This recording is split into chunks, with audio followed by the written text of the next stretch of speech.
ายบ่หูดอกลาคนนั้นนะหักน้องสำใดหูแต่ว่าหักคือการให้หากน้องสุขใจ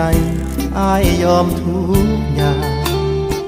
เมื่อเจ้าเลือกเขาแล้วหน้าที่อายคือยอมหลีกทางแอบห่วงใยน้องอยู่ริมทางเบิ่งคนมาทีหลังพาน้องเดินควงแขนเฮ็ดดีน้ำทุกอย่างก็หวังอยู่บ้างน้องอาจมีใจแต่แล้วได้เป็นแค่เพียงพี่ชายน้องบอกให้อายใช้คำว่าแฟนเห็นน้องสุขกับเขา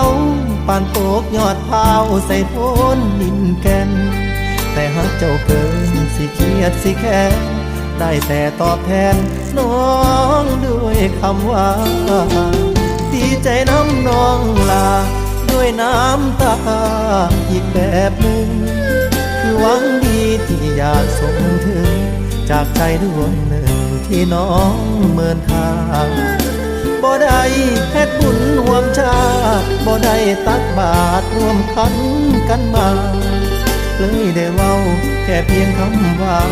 มีสุขเด้อลามันยืนกับเขาหากบ่เห็นอายจากวันนี้ไปบ่ต้องกังวลอายขอพาน้ำตาที่หล่นไปหามองลนย้ำคิดถึงเจ้าเป็นน้ำตาที่มีความยินดีมากกว่าความเศร้าหากมือใดลงเอยกับเขาโทรมาบอกข่าวให้อายหูแน่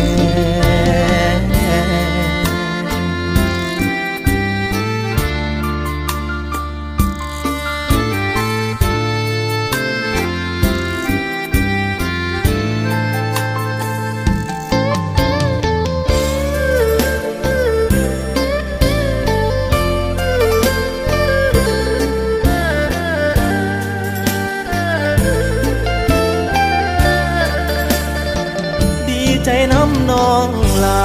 ด้วยน้ำตาอีกแบบหนึ่งคือหวังดีที่อยากส่งถึงจากใจดวงหนึ่งที่น้องเมินค่า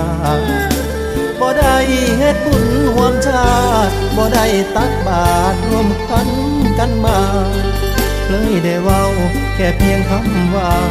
มีสุขเด้อลามันยืนกับเขาหากบ่เห็นอายจากวันนี้ไปบ่ต้องกังวลอายขอพาน้ำตาที่หล่นไปหามองลนย้ำคิดถึงเจ้าเป็นน้ำตาที่มีความยินดีมากกว่าความเศร้าหากมือใดลงเอยกับเขาโทรมาบอกข่าวให้อายโอ้แน่